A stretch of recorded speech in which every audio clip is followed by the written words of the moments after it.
The ticking of the ornate clock resonated through Charlie's study, a space filled with the wonder of bygone eras. Maps of ancient lands, paintings of forgotten civilizations, and intricate devices crowded every surface.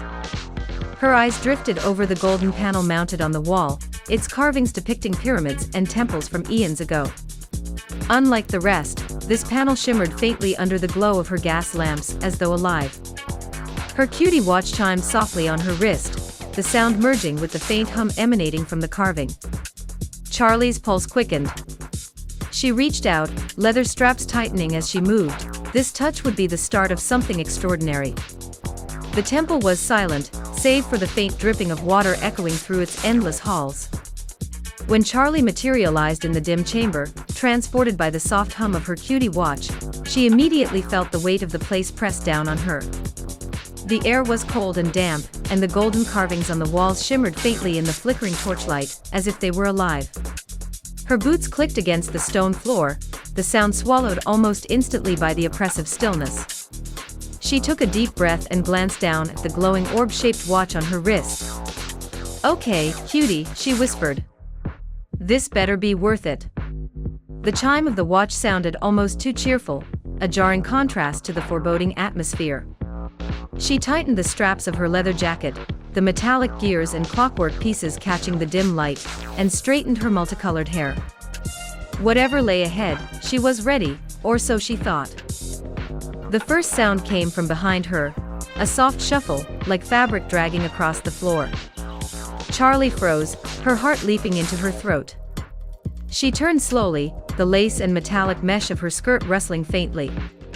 At first, she saw nothing. But then, from the shadows, the figure emerged.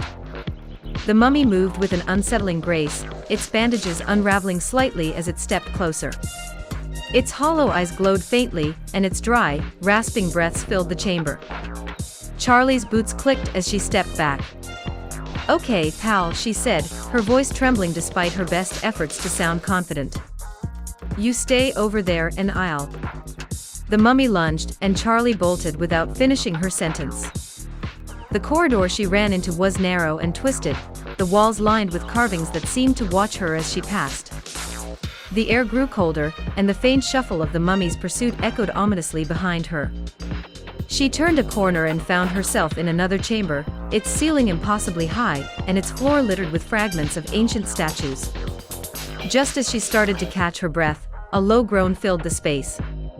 Emerging from the shadows were figures that made her stomach twist, zombies, their decayed forms lurching toward her with jerky, unnatural movements. Their glowing eyes locked onto her, and their rotten grins widened as they staggered closer. Charlie barely suppressed a scream as she scrambled onto a broken pedestal. She jumped across to a toppled column, her industrial boots skidding slightly on the slick stone. Her rainbow hair swayed as she landed on the other side, and took off running again. The torchlight flickered and dimmed as if the air itself was trying to extinguish it. But her escape wasn't as clean as she'd hoped.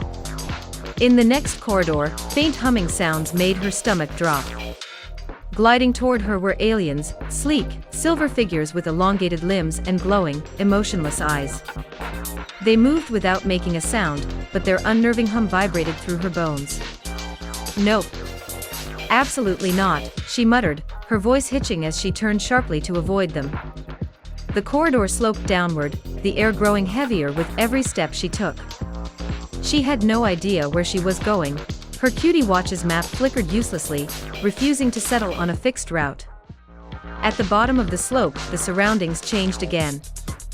The walls were covered with thick, clinging vines, their leaves glistening as though coated in dew. As she pushed through them, she noticed the faintest movement in the corners of her vision. She didn't want to look too closely, whatever was crawling through those vines, she had no intention of meeting it. The chase seemed endless. Up flights of crumbling stairs, through maze-like corridors, and into cavernous chambers filled with ominous statues. At one point, she tried to hide, climbing onto the shoulder of a towering warrior statue, only for its massive stone head to slowly turn toward her. She jumped down before it could do more, running even faster despite the burning in her legs. The creatures were relentless. The mummy led the charge, but the others followed close behind, the zombies with their groans, the aliens with their silent menace, and shadowy, unidentifiable beings that seemed to melt into the walls and reappear in her path. The temple itself felt alive, its architecture shifting subtly to confound her at every turn. Her breath came in ragged gasps as she entered a final chamber. This one was vast, its floor carved with intricate patterns that seemed to glow faintly under her boots. The ceiling was lost in darkness, and the only light came from the flickering torches lining the walls. She spun around, realizing too late that she was surrounded. The creatures closed in from all sides, their forms twisting and shifting in the dim light. Her cutie watch beeped weakly, its glow flickering as if it, too, was out of breath. "Not now, cutie," she muttered, her voice barely above a whisper.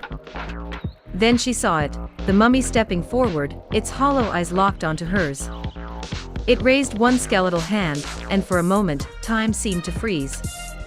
Charlie braced herself, every nerve in her body screaming for her to run, but she couldn't move. The mummy leaned forward, its bandages fluttering in an invisible breeze, and its voice rasped like dry leaves. "Gotcha. You're it." Charlie blinked, her breath catching in her throat. She looked around as the other creatures erupted into laughter. Zombies clapped their decayed hands, aliens let out melodic chirps, and the shadows themselves seemed to shake with mirth. The oppressive atmosphere lifted in an instant, replaced by a bizarre, almost jubilant energy. "You've gotta be kidding me," Charlie said, her voice flat as her knees buckled beneath her. The mummy straightened, its hollow eyes twinkling with amusement. "Best game of tag in centuries, kid," it said, offering a bony hand to help her up. Charlie stared at it for a long moment before breaking into laughter, the tension draining from her body. "Okay, you win. But next time," she said, pointing at the still chuckling horde, "I'm bringing backup."